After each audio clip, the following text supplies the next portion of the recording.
That's all right. Maybe she's ready to preach. Would you pray with me? Oh, God, to have the energy of a little child, to have the laughter and the smiles, the innocence of one so young. And isn't that how you come? With the innocence of one so young. But power and majesty are wrapped around you. And for some that is a thing to seek, and for others a thing to fear. We come seeking this day, O God. Wise people, generations later, still seeking. Open us to your love, to your peace, to your healing. Guide us in your way. And may the words of my mouth, the meditations of all our hearts, be acceptable in thy sight, O God, our strength and our salvation. Amen. Caspar, Melchior, Balthazar. See, Melchior was a Persian scholar, Gaspar was an Indian scholar, and Balthazar an Arabian scholar, as the stories go. Henry Wadsworth Longfellow wrote The Three Kings, a poem about these three who came to see Jesus, and oft repeated are the first and 12 movements in that poem, and I just read those two to you. Three kings came riding from far away, Melchior and Gaspar and Balthazar.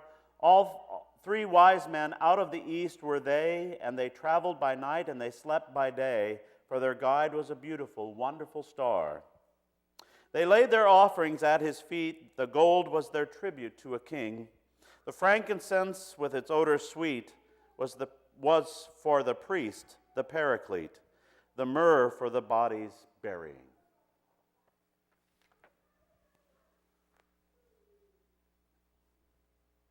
KMOX radio was on in the barn in the morning from the time I could first remember being in the barn in the morning. That's where Dad got his news. 11:20 a.m. Turned up loud so that you could hear it over the milkers thunking. Did you have that going in your barn too, John? Not 11:20? Okay. You did? Yeah, 11:20. Come in the morning, I think it was one of the first things Dad did when he when he came in, turned on the lights, he'd turn on the radio and then begin the process of getting ready for milking, and that was a sacred station. You did not touch the dial when Dad was in the barn. It was understood, and especially in the morning, because at one point, and I think it's at 6 o'clock, the Lord's Prayer is sung, and then at 7 o'clock, the national anthem is played. Is that right? Okay, is it still done that way? I don't listen to KMOX anymore. They still do the Lord's Prayer. Okay, so those were sort of the things that you were earmarked along, and during those times, I mean, as much as you could when you were milking cows, you would kind of be quiet and be reverent when the Lord's Prayer was sung, and you couldn't stand at attention, but you kind of were attentive at the time when the national anthem was played. Those were the things that you did. That was the place that Dad turned to for his news. And if you think about the time, the era that I would have been hearing that, often what you would hear in the morning in that news was the body counts from Vietnam.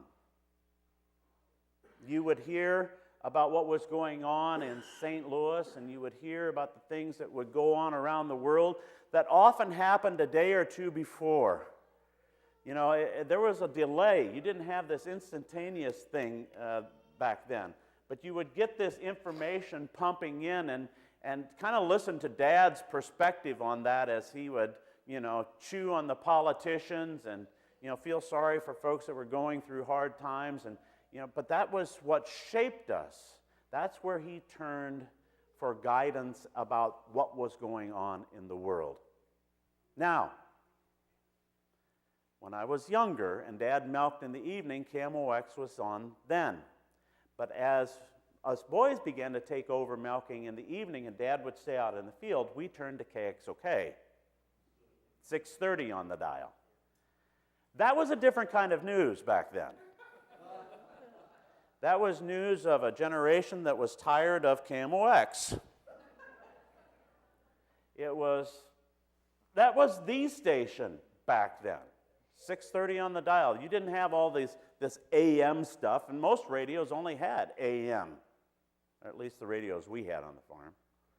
And we would listen to whatever KXOK and Johnny Rabbit and all of those had. It was a great time. Where do you turn to for your news? Do you ever think about that? To whom do you listen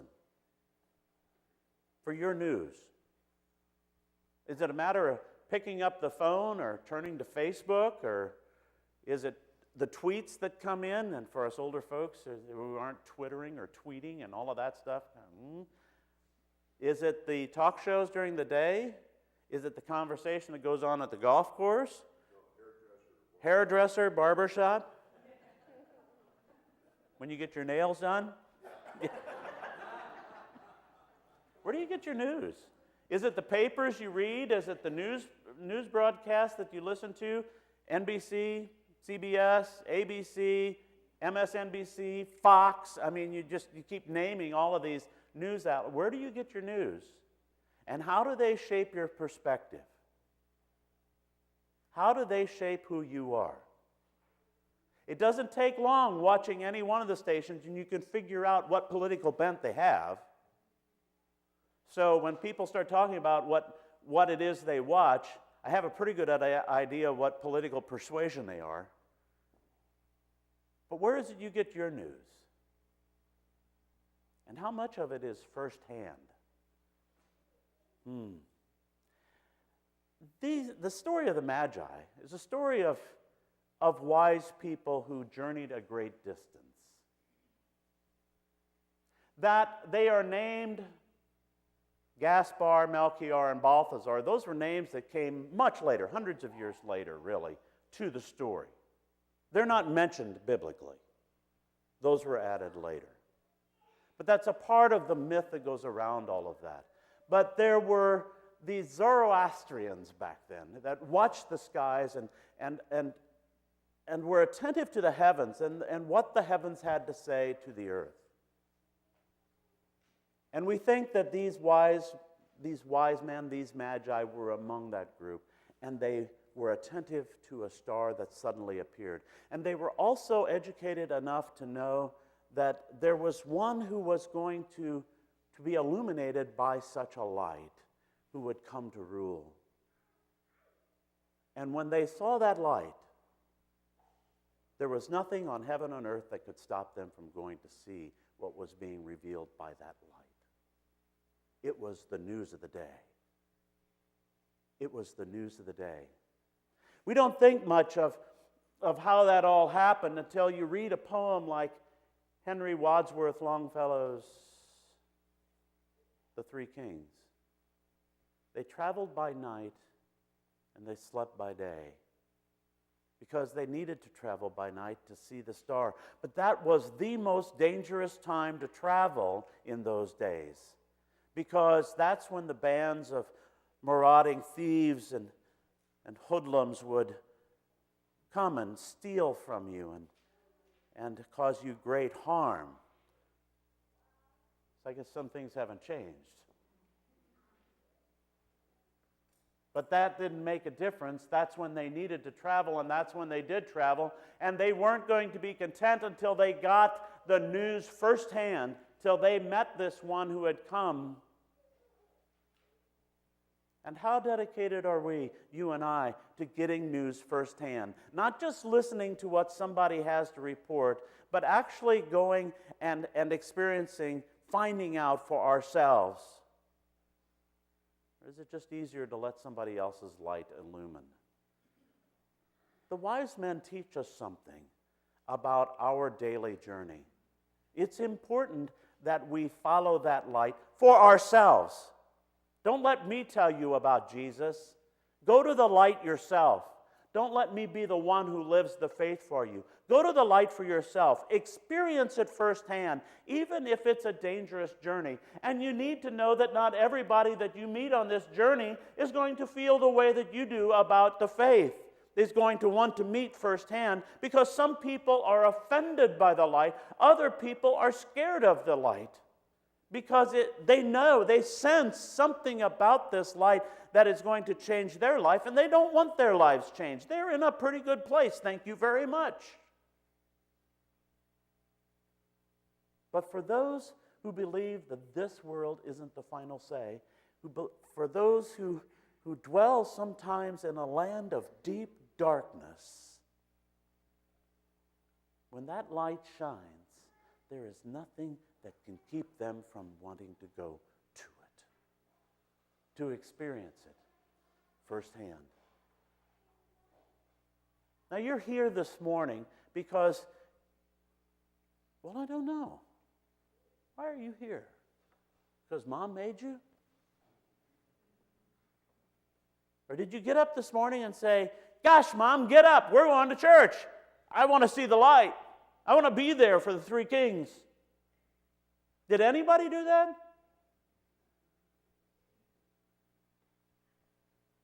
It's kind of like turning on the radio in the morning when you're starting to milk the cows. We don't think about it, we just do it. The Magi invite us to think about our faith. They invite us to experience that light, to see it with our own eyes, and to know that He comes for us. And He is enough of a spectacle that they are bowed to the ground in reverence before Him. And they invite us to do the same. They left by another way, warned by an angel. But they left transformed. They left changed. That's what the light does. That's what first-hand knowledge of Jesus does. It changes you. It makes you open to the possibility of angels warning you. It makes you ready to be different. That's my prayer for you as we go to the table this day on this Epiphany Sunday, that you are changed by the light, not just seeing it, but changed by it, that you're transformed by this one who feeds you and nurtures you and cares for you and loves you in the darkest of nights and will protect you always. My prayer for you is that with your eyes you will see not what your fathers have made you listen to or see, but what you yourself experience because you dared to journey toward a light. Amen. That's what I'm hearing in the text this morning.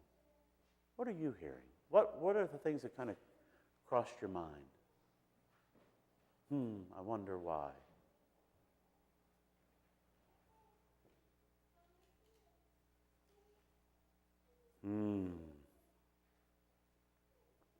It's a new year. We're going to get back to asking the questions. It's been a busy time. Be attentive and don't be afraid to ask the questions. This is a safe place to do it. This is a good place to do it.